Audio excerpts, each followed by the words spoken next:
उमरैन के उस आखिरी बस स्टॉप पर जैसे ही कंडक्टर ने बस रोकी और दरवाजा खोला, एक देहाती बुजुर्ग हाथ बढ़ाकर बस में चढ़े। एक हाथ से सहारा लेते हुए, कदमों से डगमगाते हुए वे बस में आए। दूसरे हाथ में उनके पास भगवान गणेश की एक बेहद प्यारी बाल मूर्ति थी। बस पहले से ही भरी हुई थी। लगभग 14-15 लोग खड़े हुए थे और जगह बहुत कम थी। बस चलने लगी और दद्दा मूर्ति को पेट से सटाकर संतुलन बनाने की कोशिश कर रहे थे। तब कंडक्टर ने अपनी सीट छोड़ दी और बोला, दद्दा, आप यहां बैठ जाइए। दद्दा ने खुशी खुशी वहां बैठते ही मूर्ति को आराम से रखा। कुछ ही मिनटों में बाल गणेश की यह प्यारी मूर्ति सबकी नजरों का केंद्र बन गई। कुछ लोग हाथ जोड़कर उसे श्रद्धा से देखने लगे। कंडक्टर उनके पास आकर बोला, दद्दा, आप कहां जा रहे हैं? दद्दा ने मूर्ति को थोड़ा इधर उधर करते हुए धोती से पैसे निकालने की कोशिश की, पर नहीं निकले। कंडक्टर ने मुस्कुराते हुए कहा, अभी मत दीजिए, उतरते समय दे दीजिएगा। फिर दद्दा मूर्ति को पेट से सटाकर आराम से बैठे। बस अब धीरे धीरे सड़क पर चल रही थी। कंडक्टर, जो सबका टिकट काट रहा था, दद्दा के पास खड़ा होकर पूछा, दद्दा, आपके गांव में भी तो गणेश की मूर्ति मिलती होगी, फिर इतनी उम्र में 2 घंटे की यात्रा करके शहर से यह मूर्ति क्यों ला रहे हैं? दद्दा मुस्कुराए और बोले, हां, गांव में भी मिलती हैं, पर ऐसी नहीं। यह बहुत प्यारी और जीवंत है। फिर गंभीर होकर उन्होंने कहानी बताई। हम दोनों पति पत्नी संतान सुख से वंचित रहे। सारे उपाय करके भी संतान नहीं हुई। फिर हमने अपना नसीब मानकर काम काज में मन लगाया। 15 साल पहले काम के लिए हम इसी शहर आए।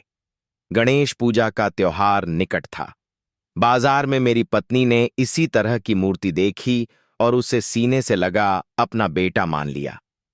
उस दिन से मैंने मूर्तिकार से हर साल इसी तरह की मूर्ति लेने का वादा किया। अब भी मैं यह मूर्ति ले जाकर अपनी पत्नी को वही सुख देना चाहता हूं। सभी यात्री उनकी बातों को ध्यान से सुन रहे थे।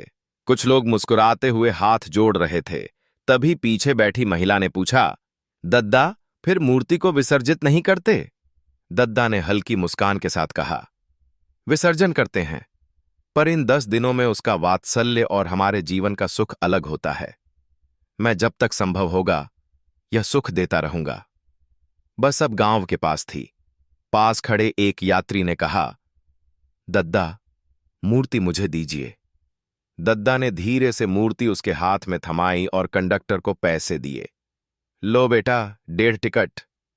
कंडक्टर ने आश्चर्य से कहा, अकेले आए हैं तो 1.5 टिकट? दद्दा मुस्कुराए और बोले, नहीं, एक मैं और एक यह हमारा बाल गणेश। सब आश्चर्यचकित होकर देख रहे थे। दद्दा ने समझाया, देखो, यह केवल मूर्ति नहीं, यह हमारे लिए भगवान है।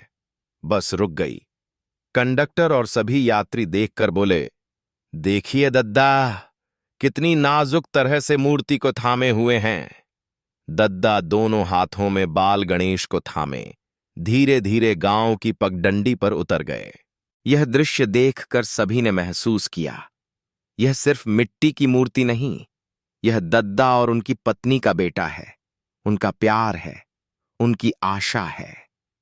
गांव की सीमा पार करते ही दद्दा ने मुस्कुराते हुए कहा, अब ये हमारे घर आएगा और मेरी पत्नी का यह साल का सुख पूरा होगा। और इस तरह बस का सफर समाप्त हुआ, लेकिन दद्दा और उनके बाल गणेश के बीच का यह अटूट प्यार हर किसी के दिल में एक अमिट छाप छोड़ गया। अगर आपको यह वीडियो पसंद आया हो तो कृपया लाइक करें, अपने दोस्तों के साथ शेयर करें और हमारे चैनल को सब्सक्राइब करना न भूलें। आपका समर्थन हमारे लिए बहुत मायने रखता है।